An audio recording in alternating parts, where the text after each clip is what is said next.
సర్పంచులు కదం చలో అసెంబ్లీకి సిద్ధమయ్యారు. పెండింగ్ బిల్లులు విడుదల చేయాలన్న డిమాండ్తో ఇవాళ అసెంబ్లీ ముట్టడికి పిలుపునిచ్చింది మాజీ సర్పంచుల జేఏసీ.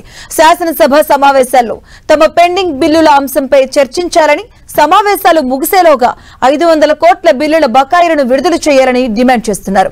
ఇక ప్రభుత్వం బిల్లులు ఇస్తుందన్న నమ్మకంతో అప్పులు చేసి మరి గ్రామ పంచాయతీల్లో అభివృద్ధి పనులు చేసిన సర్పంచులు తీవ్ర ఆర్థిక ఇబ్బందుల్లో కూరుకుపోయారంటూ వాపోతున్నారు. 2019 నుంచి 24 వరకు బిల్లులు రాలేదని ఆవేదన వ్యక్తం చేస్తున్నారు. స్థానిక సంస్థల ఎన్నికలు వస్తున్న నేపథ్యంలో పెండింగ్ బిల్లులు చెల్లించాలని కోరారు. ఇప్పటికే ఈ విషయంపై సీఎం, గవర్నర్ సహా అధికారులకు ఎన్నిసార్లు విజ్ఞప్తి చేసినా పట్టించుకోవట్లేదంటున్నారు. అందుకే శాంతియుతంగా నిరసన తెలియజేసేందుకు చలో అసెంబ్లీ చేపట్టామని, ఈ సందర్భంగా మాజీ సర్పంచులను ముందస్తు అరెస్టులు చేయడం సరికాదన్నారు. రాష్ట్రంలోని అన్ని గ్రామాల నుంచి తాజా మాజీ సర్పంచులు పెద్ద సంఖ్యలో హైదరాబాద్ కు చేరుకుంటున్నారు. దీంతో అసెంబ్లీ పరిసరాల్లో భారీగా పోలీసులు మోహరించారు.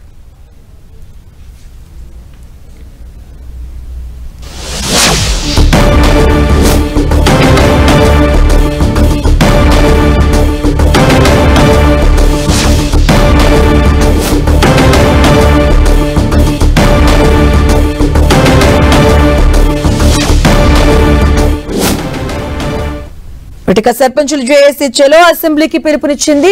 రాష్ట్రంలోకి సంబంధించినటువంటి అలాగే తెలంగాణలోని మాజీ సర్పంచులు కదం చలో అసెంబ్లీకి సిద్ధమయ్యారు. పెండింగ్ బిల్లులు విడుదల చేయాలన్న డిమాండ్ తో ఈ రోజు చలో అసెంబ్లీకి అయితే వాళ్ళు పిలుపునివ్వడం జరిగింది.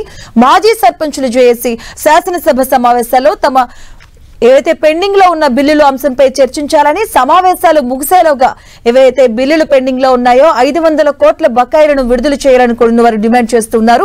ప్రభుత్వం బిల్లులు ఇస్తుందన్న నమ్మకంతో గతంలో అప్పులు చేసి మరి కూడా గ్రామ పంచాయతీల్లో అభివృద్ధి పనులు చేశాం, సర్పంచులు తీవ్ర ఆర్థిక ఇబ్బందుల్లో కూరుకుపోయారంటూ కూడా వారు వాపోతున్నారు. అలాగే ఇదే అంశానికి సంబంధించి గవర్నర్ కి అలాగే సీఎం కూడా మేము పలుసార్లు విన్నవించుకున్నాం, అయినా కూడా పట్టించుకోవట్లేదని వారు వాపోతున్నారు. 2019 నుంచి 24 వరకు కూడా బిల్లులు రాలేదని ఆవేదన వ్యక్తం చేస్తున్నారు.